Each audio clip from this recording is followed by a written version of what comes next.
Alguien está pisando nieve, no jugando, pisando con fuerza metódicamente, dentro de un pozo excavado en la tierra, compactando capa tras capa hasta que deja de ser nieve, y se convierte en algo más denso, más frío, más duro. Afuera, el invierno acaba de terminar. Son las últimas nieves del año. Este es el primer eslabón de una cadena que tardará meses en completarse. Los trabajos en los neveros comenzaban en primavera, justo después de las últimas nevadas, cuando todavía había material con el que trabajar. Los nevaters, los trabajadores del hielo, llegaban con palas, cortaban la nieve, la llevaban al interior del pozo y luego la pisaban. El objetivo del pisado era doble: reducir el volumen que ocupaba y conseguir que se conservara más tiempo transformada en hielo. No era un gesto simbólico, era ingeniería de pies. Terminada la primera capa compactada, la superficie helada se cubría con carrizo. Luego venía una nueva capa de nieve. Otra vez el pisado, otra vez el carrizo. Al final, bajo la última capa, un estrato de carrizo, ramas, cenizas y sal. Y después, el sellado. El pozo quedaba cerrado como una cámara. En Galileu existe uno de estos depósitos, las llamadas Cases de Neu, excavado a finales del siglo XVII. Las paredes del pozo aún guardan la lógica del proceso, la forma en que el espacio fue pensado para que los nevaters pudieran moverse dentro, pisando, comprimiendo, construyendo ese bloque de frío que iba a viajar, semanas, meses después, hacia las ciudades. La gente rural muchas veces gestionaba su propio aprovisionamiento de hielo, pero quien vivía en una ciudad dependía de otro sistema: el comercio del hielo. El hielo cosechado con las últimas nieves tenía que llegar al verano. Eso implicaba transporte, almacenaje y un saber hacer sobre el aislamiento que no era evidente. El hielo no era un producto que se fabricara a voluntad. Era algo que ocurría en invierno y que había que capturar antes de que se fuera. Esta dependencia de la meteorología duró siglos.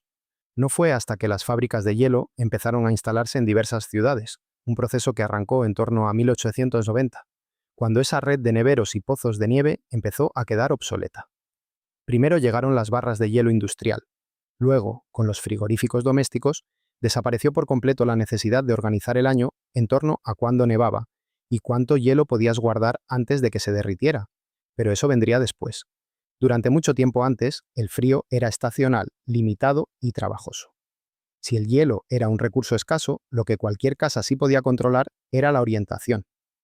En el hemisferio norte, las despensas y las cocinas se colocaban en el lado norte o este de la casa, los lados que recibían menos sol. No era una convención estética, era una decisión térmica. La pared que nunca daba al sol del mediodía mantenía el interior más fresco, y en una casa sin otro frío que ese, la orientación era la nevera. En las grandes casas y fincas victorianas de Gran Bretaña, este principio se llevó mucho más lejos. No había una sola despensa, había habitaciones separadas, cada una dedicada a una etapa distinta del manejo de los alimentos. La preparación de la carne se hacía en su propio espacio porque la caza llegaba sin despellejar, el pescado sin filetear, la carne en medias o cuartos de canal. La limpieza y preparación de las verduras tenía su propia sala. La vajilla, la cristalería, la platería, otro cuarto. Era una arquitectura de la conservación. Cada espacio tenía una temperatura, un propósito, un olor distinto.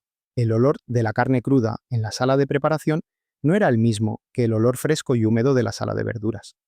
Y ninguno de los dos era el olor de la despensa de los utensilios. Quien entraba en aquellas casas sabía exactamente en qué parte del proceso estaba solo por lo que le llegaba a la nariz. La sal y el gesto de la matanza. Pero fuera de esas grandes casas, la herramienta principal no era el frío ni la arquitectura. Era la sal.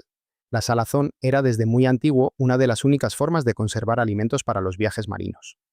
Y en tierra cumplía la misma función en ciclos más lentos: convertir el excedente puntual de una matanza en comida distribuida a lo largo de meses. El mecanismo es físico. La sal deshidrata parcialmente el alimento, extrae el agua que los microorganismos necesitan para proliferar, refuerza el sabor e inhibe ciertas bacterias. Lo que queda no es solo carne preservada, es un alimento transformado, con una textura y un gusto diferentes de los del punto de partida. La matanza era un momento del calendario, no una operación cotidiana. Cuando ocurría, había que actuar rápido. La sal estaba lista, los recipientes estaban preparados. El trabajo era físico, urgente, y olía a sangre y a mineral a la vez. Cuando terminaba, lo que había sobre la mesa era carne fresca. Lo que quedaría semanas después era otra cosa, más dura, más salada, más concentrada. Esa transformación no era un defecto, era el objetivo. Solo a partir del siglo XIX, Con las mejoras en la refrigeración y la congelación, la salazón fue quedando en un segundo plano como medio principal de conservación de ciertos alimentos. Hasta entonces, la sal no era un condimento, era una garantía. Lo que bebías también era conservación. Conservación. Hay algo que es fácil pasar por alto. No solo la comida sólida necesitaba conservarse. El agua también era un problema. Beber agua en la Edad Media era peligroso. A menudo contenía patógenos capaces de propagar enfermedades. Una de las soluciones era convertirla en otra cosa. Cuando el agua se hierve para elaborar cerveza, el proceso destruye las bacterias presentes en ella. Lo que queda, además, no es solo agua limpia. Tiene los nutrientes de la cebada y de los otros ingredientes, y los microorganismos que fermentan producen vitaminas. La cerveza no era solo una bebida, era agua transformada en algo más seguro, más nutritivo, y que se conservaba mejor que el agua de partida. Lo mismo ocurría con el queso y con el vino. Los microorganismos específicos que intervienen en su elaboración no solo crean el sabor, crean un ambiente tóxico para los patógenos, producen ácido o alcohol, y eso mantiene bajo control a los organismos que harían que el alimento enfermara a quien lo comiese. Fermentar no era solo una técnica de cocina, era construir un entorno hostil para lo que podía hacerte daño, usando lo mismo que querías conservar. Así que en aquella mesa había cosas que habían sido transformadas por el frío, cosas que habían sido transformadas por la sal, y cosas que habían sido transformadas por microorganismos vivos que trabajaban a tu favor.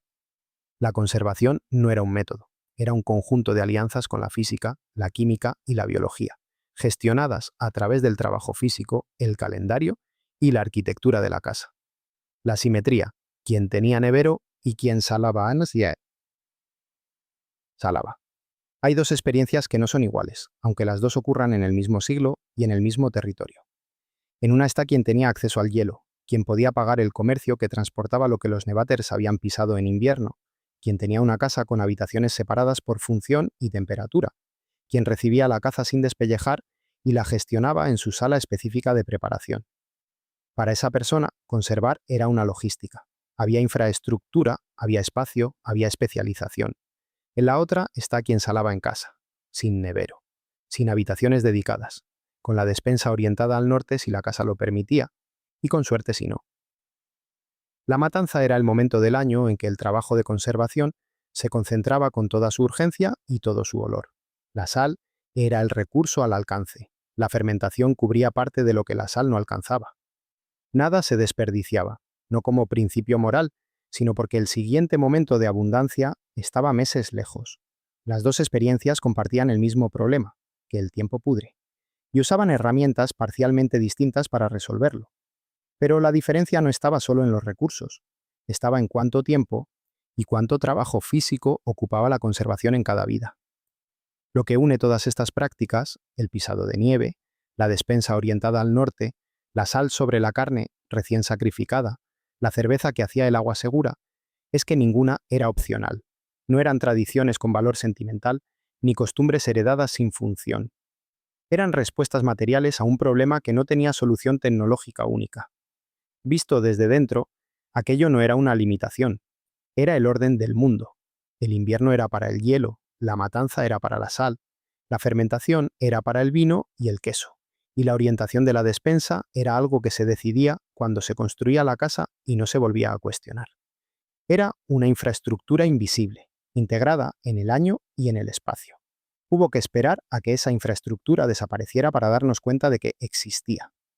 Cuando las fábricas de hielo hicieron obsoleta la red de neveros, y cuando el frigorífico doméstico hizo obsoleta la dependencia de la meteorología, todo ese saber, cuándo pisar la nieve, cómo cubrir el pozo, en qué lado de la casa poner la despensa, dejó de transmitirse.